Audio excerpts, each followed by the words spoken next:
At the top of the mountain there was a large hut that appeared to be constructed of black bones. As we approached it, Hanky and Hattie started freaking out, for the first time since we entered this strange and horrible world. "You are to meet with the professor, 4 visitors at a time," announced the guard, 759. He half lifted his gun, and used it to point at a woman who was near the front of the group. "You," he said. Then he selected 3 more people. You, and you. You may enter now. You may become enlightened now." The 4 people looked at each other nervously. They were obviously hesitant to enter that black bone hut, and I didn't blame them. It seemed somehow like death himself was in there, waiting to swallow us up. Hattie let out a particularly mournful yowl, as the dark clouds above continued to spit out endless bolts of lightning. "Now," said 759, lifting his gun fully. As with everything else since this nightmare started, we didn't seem to have much of a choice: follow orders, or be murdered. One of the 4 walked up to the hut and pulled back the red curtain that served as its entrance. He stepped in, and the others followed. They were in there for a while, maybe an hour. We sat outside waiting for our turn. It was the longest amount of time we had been still since stepping through the black hole. We sat in exhausted silence at first, while Hanky and Hattie hissed and cried. Then we started talking to people, for the first time, really. Lauren turned to the woman sitting next to her on a black rock. "I'm Lauren," she said. "What's your name?" "Amelia," said the woman in a tired voice. "Why do they keep calling you the Gatherer?" Laura shrugged. "No idea. What do they call you?" 802, said Amelia. "I think that means I'm supposed to become one of those guards with the guns. Though why or how or what this place is or what is going on, I have no fucking idea. Like, why are there cats just wandering around here? What are those weird plants? What is this place? I'm as lost as you," said Laura. "But I think we're about to find out." As she said this, the curtain opened, and the 4 people who had gone and stepped out. They had wide smiles plastered across their faces, and looked very relaxed. The total opposite of how they looked going in.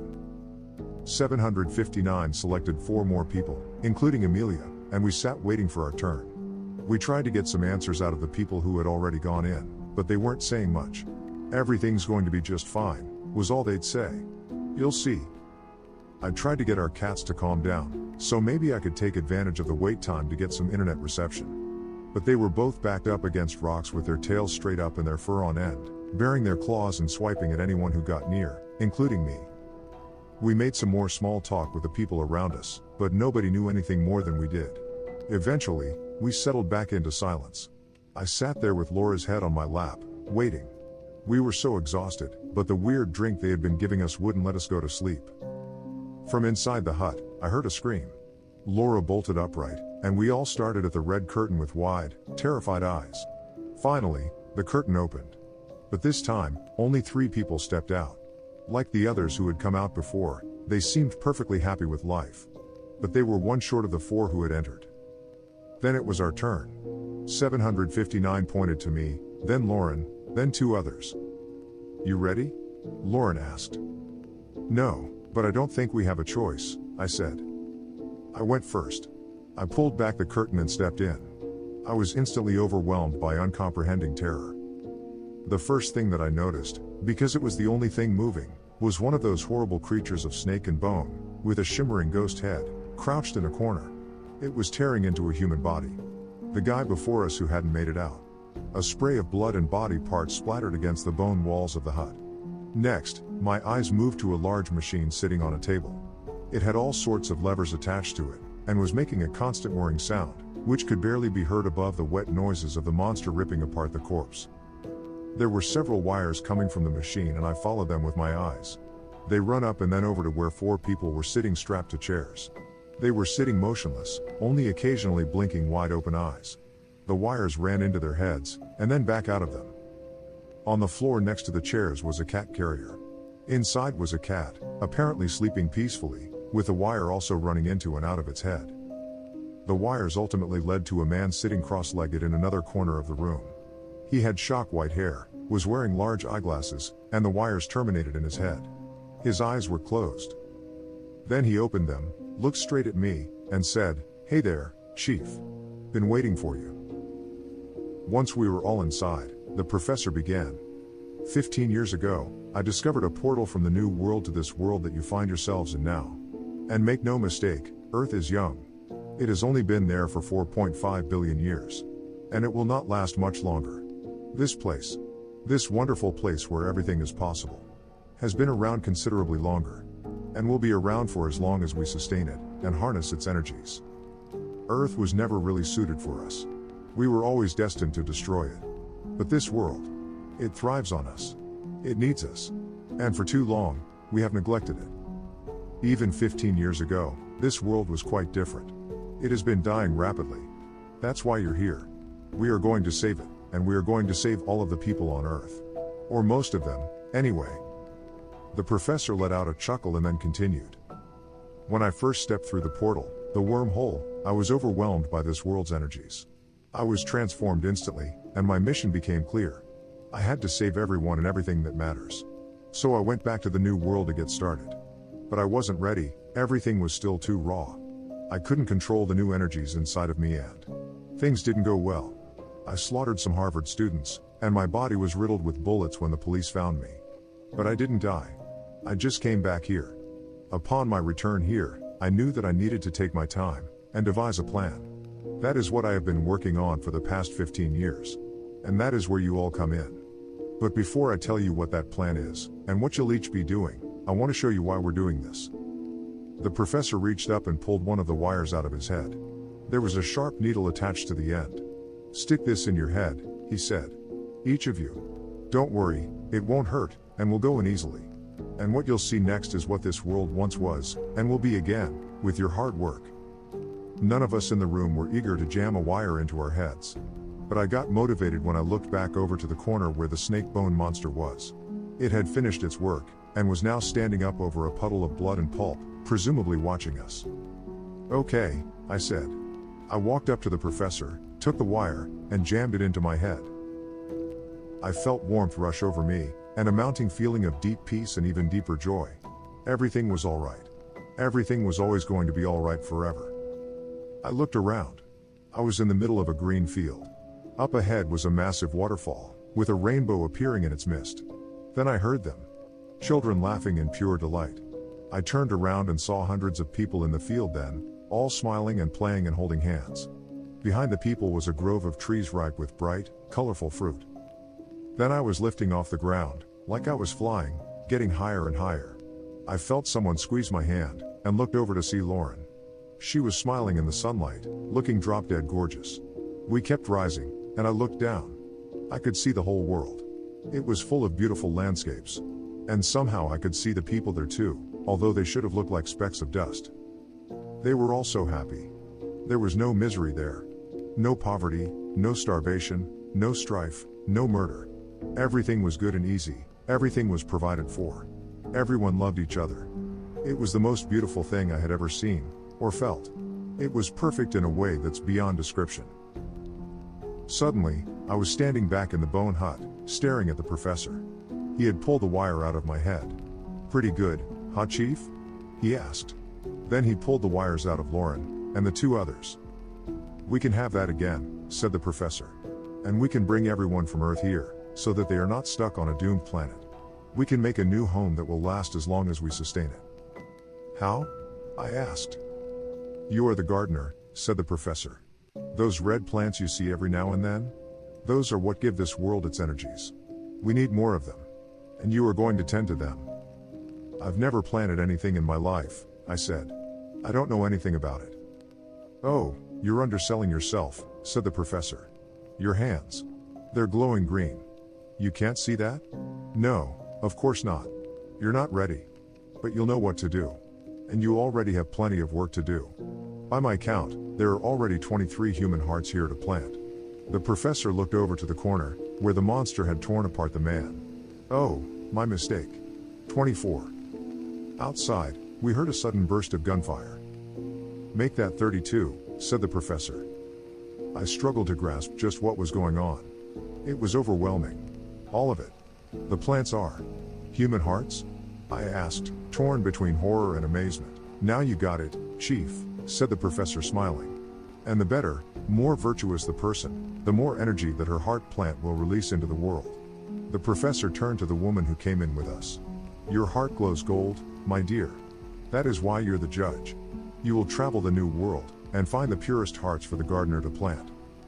Next, he turned to Lauren. And you, with the silver tongue. You're a master of persuasion. Well, he's right about that, I thought, looking down at the pink flowers on the shirt I was wearing, which she had picked out for me. You are the gatherer. You must also return to the new world, and convince these people, the ones whose hearts we need, to gather at certain places, at certain times. Their hearts must enter this world still beating for this to work. The professor turned to the other man in our group of 4. And you? You are the engineer. Your brain flashes with electric energy. You will help me work out some technical issues I've encountered. Our goal is ultimately to be able to control when and where the wormholes open. I achieved that once, 15 years ago, but that was when this world had far more energy. So you didn't cause the wormhole to open up?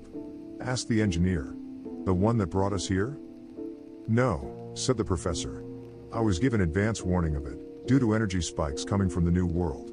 That's why I sent my agents in that world to set up the blockade. But why us? Asked Lauren. I know we have glowing body parts or whatever. But how did you know that? How did you know that we'd be there? The professor shrugged. I didn't. But once you were there, I could detect your energies. I knew your names.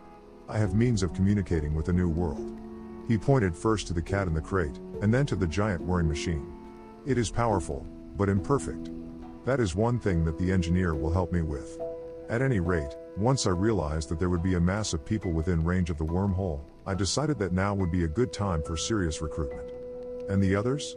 Asked the judge. The ones who got crushed in their cars? Some were brought here to be soldiers. Some were brought to be plants. And you all were brought to serve your purposes. But some have no purpose whatsoever. Initially, there will be some unfortunate sacrifices. But once we have this world back to where it was, and once we can control the wormholes, we will bring everybody here. It will be paradise. You've seen it yourselves now. You know it's true. I've got a question, I said. What is it, Chief? What's the deal with the cats here? The professor shrugged. They've been here forever. For many billions of years. At some point, a few wandered into a natural wormhole, and so now they are in both places, the new world, and this one. They are very useful. They are a link between worlds. Now, if there are no more questions, it is almost time to get to work. You've had a long journey, so for the remainder of the day, you will rest. Tomorrow evening, a small wormhole will briefly open, allowing the gatherer and the judge to return to the new world and begin their work. I believe that you will land somewhere in the Midwest USA, though it should become clearer where exactly as we get nearer. The gardener and the engineer will stay here with me and begin their work.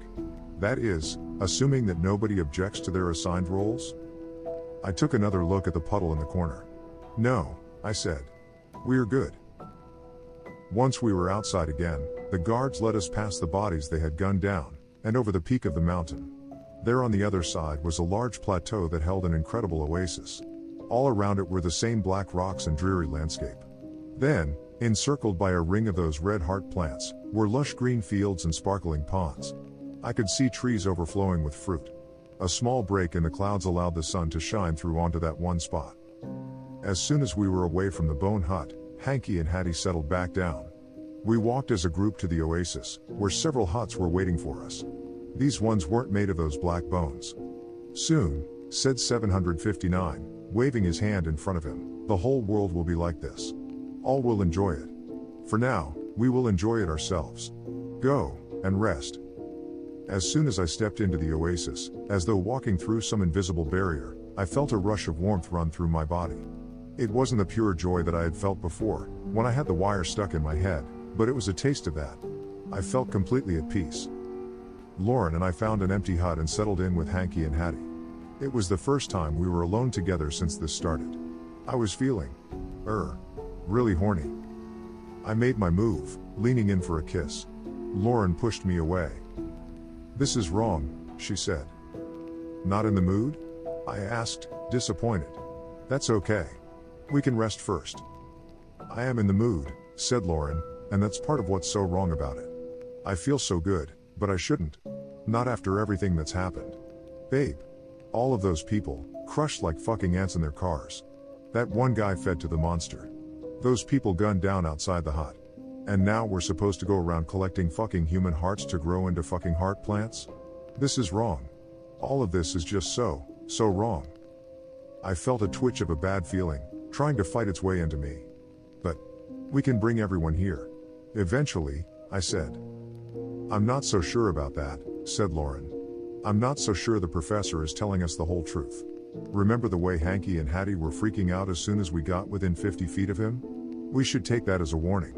They know things that we don't. But we're here, now, in this paradise, I said. You can feel it, right? You can see it? We can make the whole world like this, and even better. You saw what I saw there in the professor's hut. You know what it would be like. Even if it is true, said Lauren, how many people do we have to kill to make it happen? Good people too. The more virtuous, the better, the professor said. How many heart plants will it take? He never said. 1,000? A million? A billion? All of the time? And how many will get to enjoy this new world, if that's really what will happen? It's wrong. All around. This isn't how things are supposed to be. I know that you can feel it. I could. It's what I had been feeling all along, until I stepped into the oasis, when that voice inside me died, and the warmth replaced it. I concentrated. Okay, I said. What do we do? If we don't follow orders, the professor will have us killed. One way or another. And they'll go on without us anyway. Lauren reached down and gave Hattie a scratch under her chin. Then we'll have to kill the professor, she said. Does anybody have any ideas on how we can do that? Because I see zero chance of it happening, and I'm scared as hell about it. But I know we have to try. And I feel like we only have until tomorrow, when the wormhole opens, and Lauren is supposed to go through while I stay here. God, I'm scared.